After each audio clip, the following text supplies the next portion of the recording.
राठौर, दीक्षा वर्मा, बिल्कुल ये सभी लोग आ जाए।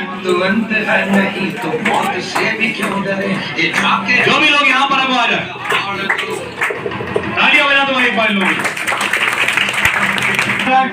संचित आ जाए, जिन लोग हाई स्कूल में भी आई है वो लोग पहले आ जाए। ऋषभ जायसवाल आ जाए, संचित आ जाए और जीनी आ जाए। इनमें से कोई भी 85% से कम वाला नहीं है, लाइन से 90% है। एक बार तालियां सभी लोगों के लिए भैया। जैसे हमारा हुआ था केमिस्ट्री का प्रैक्टिकल देने गए हैं, टीचर्स ने भी बढ़िया सपोर्ट किया, उनसे भी बोले एग्जामिनर से कि बच्चा अच्छा है मार्क्स वगैरह दे दीजिएगा, मगर उन्होंने क्वेश्चन बहुत ज़्यादा इजी पूछ लिए थे। हमसे पूछा है Na क्या होता है सोडियम, और उसके बाद वेरी गुड बोल के भेज दिया है। तो मार्क्स किस टाइप के देंगे वो, मतलब हमसे पूछा तब भी हमसे केमिस्ट्री में कुछ भी नहीं पूछा और ऐसे ही करेक्ट किया था। तो ऐसा भी हो जाता है कि उससे कोई मतलब नहीं है, टीचर केवल देखता है कि बच्चा किस तरीके से आगे खड़ा हुआ, उसने किस तरीके से प्रेजेंट किया। नंबर उसे अपने मन से देने होते हैं, जब बाकी टीचर बता देते हैं कि क्या नंबर भी बता। नंबर मेरे 30 में 30 दोनों।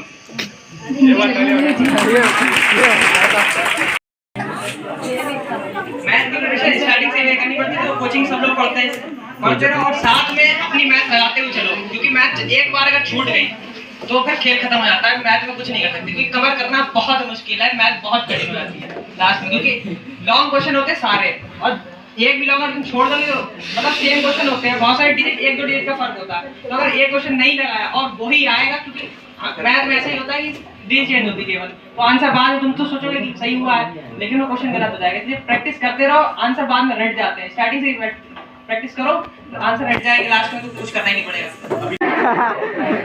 सभी को हिम्मत बना के अपनी स्ट्रेस बिल्कुल नहीं लेना है, क्योंकि अगर हम स्ट्रेस लेते हैं तो इससे हमारे पेपर पे बहुत ज्यादा इफेक्ट पड़ता है। और बाकी सभी को ऑल द बेस्ट, आप सभी अच्छे से सपोर्ट कीजिए, सभी के बहुत अच्छे मार्क्स। हम जब आ रहे थे बोर्ड एग्जाम, तो हमने साल भर तो बहुत पढ़ा, बहुत मेहनत की, लेकिन एग्जाम के कम से कम 10-15 दिन पहले मेरी ऐसी हालत हुई थी, पता नहीं क्या हुआ, हमें वोमिटिंग प्रॉब्लम हो गई थी। इतनी ज्यादा हालत खराब थी कि सोच भी नहीं सकते थे कि हम बोर्ड एग्जाम दे पाएंगे। 2 तारीख को हम प्रेरणा गुप्ता सजापुर में एडमिट थे और 4 को मेरा साइंस का एग्जाम था। तो सभी लोग कह रहे थे एग्जाम छोड़ दो, फिर से 10th कर लेना। हमने कहा नहीं, हमने पढ़ा है, हम जाएंगे, थोड़ी देर करेंगे, लेकिन कोशिश तो करेंगे।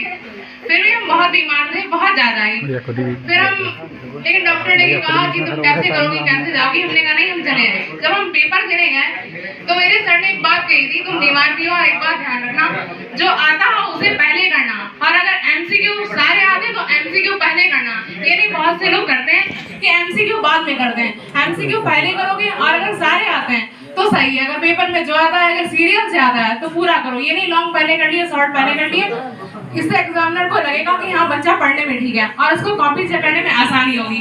मेरा कुछ देश भैया से जब आप पेपर दे के आए तो आपको इतना तो पता होगा कि हमने इस पेपर में कितना कर दिया, वो कोई भी पेपर हो। लेकिन जब ये पेपर का रिजल्ट आता है तो उस पेपर में आपने जितना किया और आपके जितने नंबर आए, उसमें क्या डिफरेंसेस था, या फिर उससे सोचने से ज्यादा नंबर आ जाते? बहुत डिफरेंस था। तो आप कुछ बताइए। सबसे ज्यादा कंप्यूटर में जो पढ़ के गए थे वो कुछ नहीं पता, और सबसे मेन तो लॉन्ग क्वेश्चंस, जो क्वेश्चन छोड़ा वो ही नहीं जो भैया कैसे बताएं कि उससे रिलेटेड अगर कुछ भी मालूम हो तो वो लिख सकते हैं हम लोग वहाँ पे।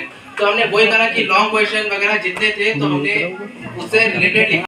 पहले क्वेश्चन के अंदर पहला आता है लगाओ, नहीं आता छोड़ दो। दूसरा ऐसे लाइन से जाओ, इससे प्रेशर बढ़ेगा नहीं, ठीक है, कि हमारा पूरा पेपर पढ़ लिया एक साथ तो फिर डर लगता है कि भैया तीसरा क्वेश्चन नहीं आता, तो उस वो माइंड में चलता रहता है, जो आ रहा होता है उसे भी भूल जाते हैं। ठीक है, पहले पूरा पेपर पढ़ना ही नहीं है, जितना आता है उतना करते रहो, जो नहीं आ रहा तो छोड़ दिया, नंबर ही का लोड ही नहीं किया कि 7 नंबर का क्वेश्चन है, छोड़ रहे हैं, छोड़ दो उसे। बाद में पेपर में, क्योंकि टाइम जो है पेपर जो है टाइमिंग के अकॉर्डिंग ही सेट होता है कि भाई 3.25 घंटे पेपर हो जाएगा, तभी पेपर सेट होता है, तो टाइम बचना ही है।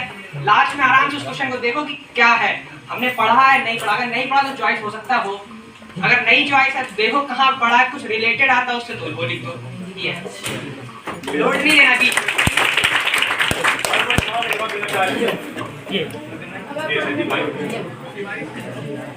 जैसा कि मतलब जब पेपर हम लोग लेते हैं, आपको मिलता पेपर, आप देखते होंगे कि कुछ क्वेश्चन ऐसे आते हैं कि आउट ऑफ सिलेबस है या फिर कंफर्म नहीं है।